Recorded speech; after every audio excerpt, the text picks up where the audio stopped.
இன்றைக்கி என்ன டிஷ் பார்க்க போகிறோம் அப்படின்னா சேமியா வச்சு கிச்சடி தான் பார்க்க போகிறோம். வானல் சூடானதுக்கப்புறமா எண்ணெய் ஊற்றிக்கிறேன். தாளிக்கிறதுக்காக ஜீரகம் கொஞ்சம் பெருஞ்சீரகம் போட்டுக்கிறேன்.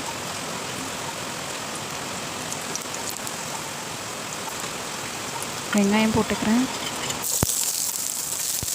வெங்காயம் நல்லா கண்ணாடி பதம் வர அளவுக்கு வதக்கிக்கிறேன்.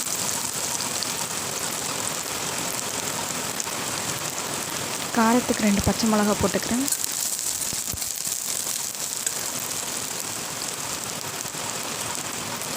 வெங்காயத்துக்காக உப்பு கொஞ்சோண்டு போட்டுக்கிறேன்.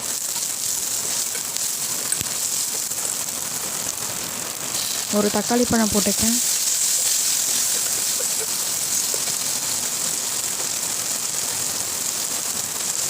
கொஞ்சமாக கருவேப்பிலை,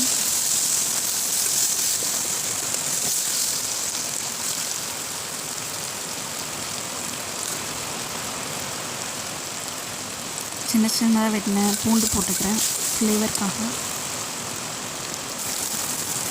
சின்ன சின்னதாக வெட்டின கேரட் போட்டுக்கிறேன்.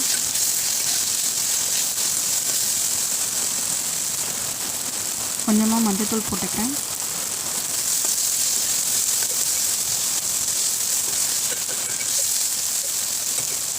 கேரட் கொஞ்சம் வர அளவுக்கு கொஞ்சம் நேரம் விட்டுட்டு இப்போ கொத்தமல்லி போட்டுக்கிறேன்.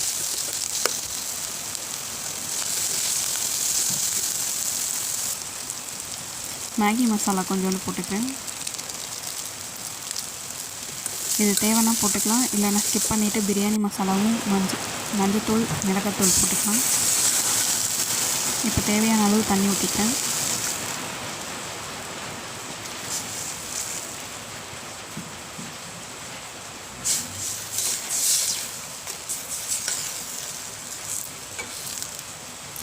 நான் 1 பாக்கெட் வறுத்த சேமியா எடுத்திருக்கேன்.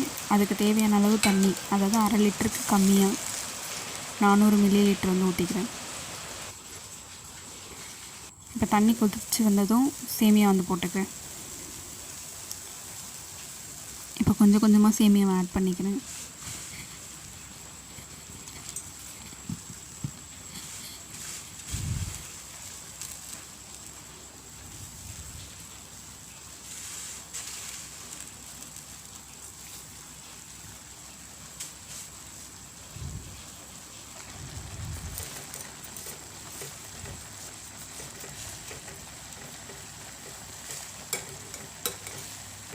சேமியா தண்ணியில் மூழ்கிற அளவுக்கு ஈக்குவல் பண்ணிவிட்டு 1 நிமிஷம் அப்படியே விட்டுக்கிறேன்.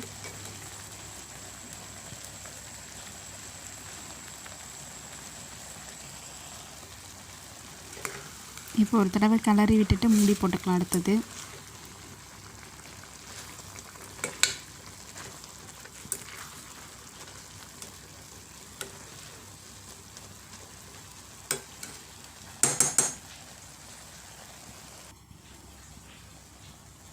இப்போ மூடி போட்டுக்கிறேன். ஒரு 2 நிமிஷம் விடணும், அப்போ தான் சேமியா நல்லா வேகும்.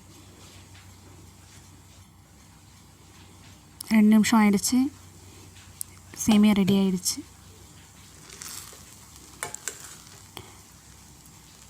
சேமியா நல்லா உதிரியாக வரணுன்னா தண்ணி கரெக்டான அளவு அவங்க சொல்லியிருக்க அளவு ஊற்றுங்க. அந்த ஆவியிலே ஸ்டீம் பண்ணால் தான் சேமியா நல்லா வரும். இப்போ சேமியா கிச்சடி ரெடி ஆயிடுச்சு. இந்த டிஷ் உங்களுக்கு ரொம்ப பிடிச்சிருந்ததுன்னா லைக் பண்ணுங்கள், ஷேர் பண்ணுங்கள், மறக்காமல் கமெண்ட் பண்ணுங்கள், சப்ஸ்கிரைபும் பண்ணிக்கோங்க. ஓகே, சேமியா கிச்சடி ரெடி.